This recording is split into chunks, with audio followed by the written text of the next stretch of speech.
오늘 핫쌈 중에 핫투는 바로 이겁니다. 이거 우려스러운 얘기입니다. 마약 조직이요. 유통책에게 가족의 신상을 걸고 충성 맹세를 강요하는 영상까지 촬영하게 했어서 논란이 일고 있습니다. 영상부터 만나보시죠.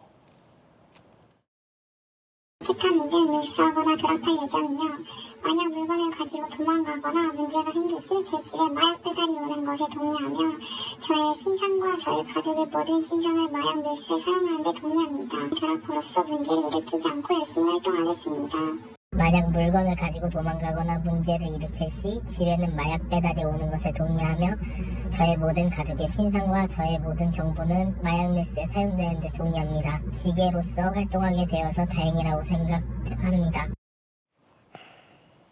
드로퍼, 지게 모두 다 마약 운반책 얘기입니다. 마약 조직이요. 200만 원에서 400만 원 소득이 된다라며 꼬십니다. 들어보셔서 알겠지만 저희가 음성 변조를 했지만 사회 초년생 20대 초반 여성 남성 목소리입니다. 사회 초년생을 대상으로 SNS 고액 알바 광고로 유인을 합니다. 유인을 해서 지원을 하는 사람이 나오면 충성서약 영상 촬영을 전송합니다. 가족관계 증명서와 등본 등을 제출하고 드로퍼로서 지게로서 충성을 맹세하는 영상과 가족의 신상까지 이용되어도 좋다라는 영상을 제출받는 행위가 이번에 포착이 됐습니다. 가족을 담보로 고액 알바를 유인하는 건데 그게 마약 운반입니다. 20대 조직원들 국내 소량 유통 알바를 했고요. 배달 사고 문제 시 조직원 가족 집에 마약을 배송하고 경찰에 신고하고 성공 보수는 건당 300에서 400. 신뢰를 얻으면 밀수책이 되기도 한다. 굉장히 위험천만한 일을 이 고액 수익을 앞세워서 유인하고 있는 마약 조직.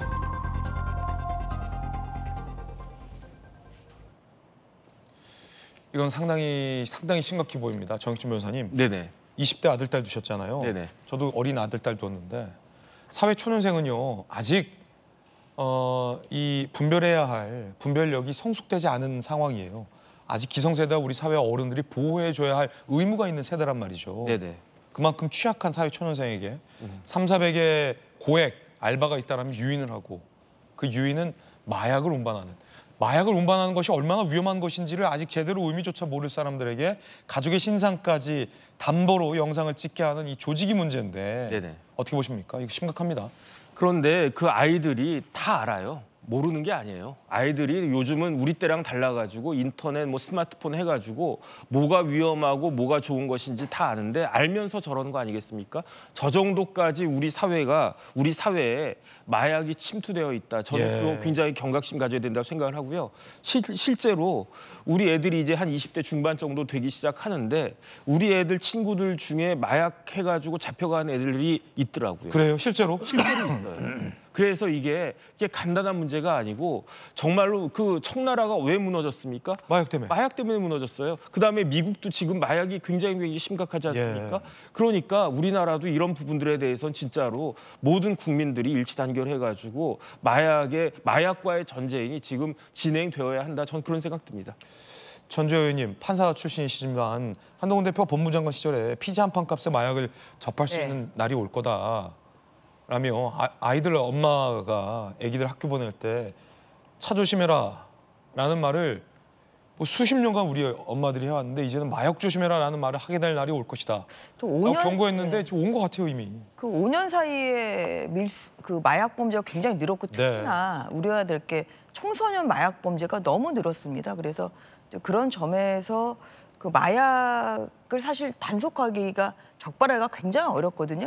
이 좀조직으로 되어 있고 그리고 제일 중요한 총책을 검거를 해야 일망타진할 수가 있는데 점조직으로 운영하다 보니까 저런 운반책을 잡는다고 해도 이 총책까지 가는 데는 여러 단계가 있어서 사실 그렇게 조직적인 마약 총책을 적발하기가 사실 굉장히 쉽지가 않습니다.